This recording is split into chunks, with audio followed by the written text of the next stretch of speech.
Well, this is David again, and I've decided that the topic I'm going to speak on today for myself is Mormonism and the evil dichotomies that I've experienced in Mormonism. Again, I think if you've looked at any of these videos, there'll be a flavor of my feelings and my emotions concerning my negative experience with the Mormon Church. But I'm extremely well educated in the Mormon Church. I was 8 years old when my parents joined, and of course I went to and graduated 4 years of seminary from the Mormon Church during high school. And I went to Brigham Young University in Provo, Utah, and that university was owned by the Mormon Church, and they required me to take several religion classes to graduate, so I had to take a lot of religion classes. I also have read the Journal of Discourses, all of them, and I've also read the Documented History of the Church by B.H. Roberts. I have been active in the Mormon Church for almost 50 years before I resigned, and I've been in Elders Quorum presidencies. I've taught Elders Quorum pretty regular, and I've served in one stake presidency in Hartford, Connecticut for a short time as the clerk. And I worked in the Los Angeles Temple as a veil worker for a year, maybe a year and a half. So for someone to look at these presentations and say, well, gee, the guy doesn't know what he's talking about, that's not a viable objection. To say, well, he's had some bad experiences and he's the only one. Well, if you believe that, that's okay too. But I want to kind of use this tape to speak about the dichotomies that I have found in the Mormon religion. What you see is not what you get. There are many soft doctrines concerning love, and the 10 Commandments, and living a good life, not smoking, not drinking, being moral, faithful to your spouse, good to your children, don't be abusive to anyone. There's many positive statements that draw innocent, unsuspecting people into this cult. One thing I've learned about laws, policies, and procedures, it doesn't matter what's written down, it's how it's enforced. I've seen selective enforcement in Oklahoma, in Texas, and Utah. So I've learned over a lifetime that it doesn't matter what you say, it matters what you do, and the results of a law. So let me just pick a few out by random. And one would be that we are here having marriage and children and starting our heavenly family, that we can stay together forever if we go to the temple with our children and are sealed in the secret ritual ceremony of the cult. That sounds good, to be with your loved ones, and most of the people who join have little kids, and so they love them. And that sounds good.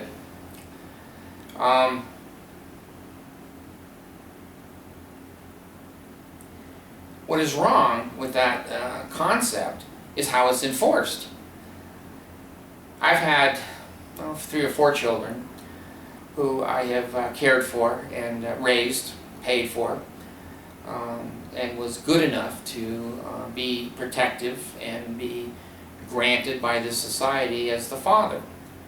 Well, if you don't belong currently, or you're not active currently in the Mormon Church, and especially if you don't pay your tithing so that the authorities don't have to work and they can use your money for their own families, etc., you can't go to your children's wedding. Now, this may sound so outrageous that maybe some people watching this won't believe it, but those that are Mormons believe it, and they're trained to say, well, that's his choice. He didn't want to pay tithing. He didn't want to be in our church, so we're going to punish him. He's going to miss his children's wedding. There it is. There's that dichotomy of Mormonism and cult behavior. Cults are very heavy into punishing, control, fear. And if you don't pay and if you're not active, then you are told by the congregations and by the literature, revelations of the Mormon Church, that you're going to go into outer darkness, which is the Mormon hell, or you're going to go into the celestial kingdom, which is the lowest kingdom. You can't be up with the high people because you weren't active and you didn't pay your money. So the fear of not going to the temple, the fear of not being able to go to the temple, the fear of being excommunicated. If you're inactive or join another church or have anything negative to say about the Mormon Church, there's a good chance you're going to be excommunicated.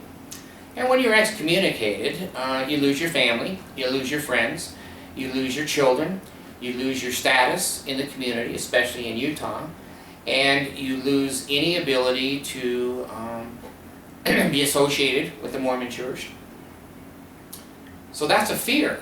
That's a fear that is constantly intertwined and woven into the fabric of the Mormon Church. You behave, or you're going to lose your family, your friends, your income, your job. You're going to lose everything if you don't do what we tell you to do. Well, that scares a lot of people. It scared me for a long time until I came to my senses. So, families are forever. Gee, that's a wonderful phrase. But go to a temple sometime of a Mormon church and watch a lonely father or a lonely mother sitting outside for the 10 minutes of the most important part of their children's launch into the adult world with marriage, and then tell me what you see with the Mormon church. Not what you hear, not what they say, but what you see. That has divided a lot of families, and the Mormon Church indicates that it's very, very family-oriented. Well, as long as everybody is paying and everybody is belonging and believing in the same church, and that they toe the line, there's not a lot of complications. But boy, one person steps out of line and is a black sheep, they would probably rather be dead. So, let me go with marriage. Another dichotomy in the Mormon Church.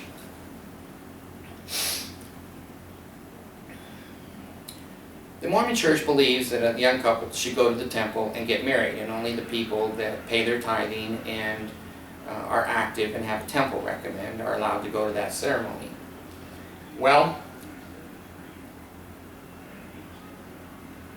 you have to balance, historically, polygamy in the Mormon Church. Now, of course, the Mormons are all trained by the cult to say, well, we don't practice polygamy. I'm sorry that sometimes I have to laugh because I used to believe this crap. I used to believe it. Well, if they don't practice polygamy, who started polygamy in the United States? The Quakers? The Mennonites? The heathens? The atheists? It was the Mormon Church. 1830, Joseph Smith decided to marry 33 women. 2 of them were 14-year-olds. And I've said it before, but I'll say it again. There's only 2 things that a 14-year-old brings to a marriage to a 38-year-old man. One is a teddy bear. I'm going to let you use your imagination what the other is. And I don't think Joseph Smith was into collecting teddy bears. So anyway, the Mormon Church did practice the polygamy for a long time. Basically, the reason that the church discontinued that was because of the, I forget if it's Reed-Smoot Act that was passed by Congress, that polygamy is against the law in the United States. Well, again, the Mormon Church, they have the Articles of Faith that we believe in being honest to kings, princes, and princesses, and the laws of the land, and they go on and on. And when the U.S. government passed that law, the Mormon Church didn't change at all. They just kept marrying young girls, and the old boys were having, 12, 13, Brigham Young, 53 wives. And so the federal government finally got pissed and said, we're going to send Johnson's army out there and straighten those Mormons out. Well, Wilford Woodruff was the first prophet, P-R-O-F-I-T is the way we spell prophet. And he wrote a declaration, a manifestation, or let's see, I can't even think of the word now. It's a manifesto? I think that's the word. And he told the whole world the Mormon Church is going to obey the law, and that we don't, in the Mormon Church, practice polygamy anymore. That was a total lie. The Salt Lake Temple continued for years and years to have plural marriages. Well, then it came along, finally, John Taylor. He came down through the presidencies of the Mormon Church. And John Taylor wrote a second manifesto, like it was going to have more impact than the first. And he said, well, gee, we don't practice polygamy anymore. And he had like, I don't know, 13 wives or 20, maybe 100, I don't know. But the point is, the Mormon Church just lies. They just lie and lie. And these prophets that are telling the whole world, we don't do this, it's not true. And you can look in the Doctrine and Covenants, which is a sacred book and a scripture book for the Mormon Church, section 132 in the Doctrine and Covenants, Joseph Smith talking about plural marriage. And the church hasn't removed that section of the Doctrine and Covenants.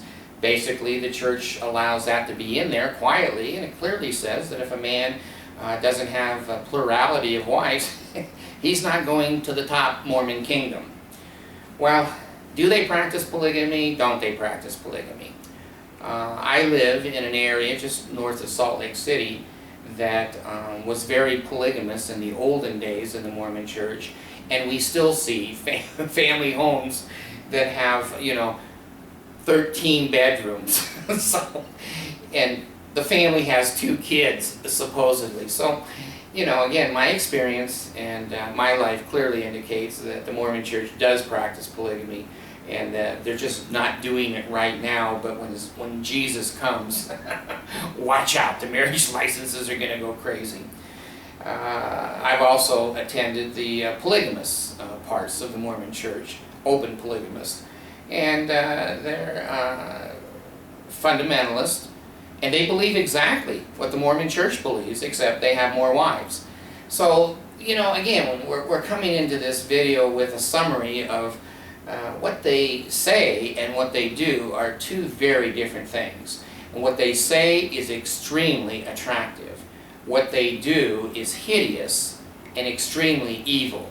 It hurts people, it causes suicides, it causes divorces, it causes families to break up, and all kinds of relationships to dissolve. So look at it closely, read it closely, get on the internet and see how other people have been treated and what their synopsis is. But for me, I'm out, and I couldn't be happier.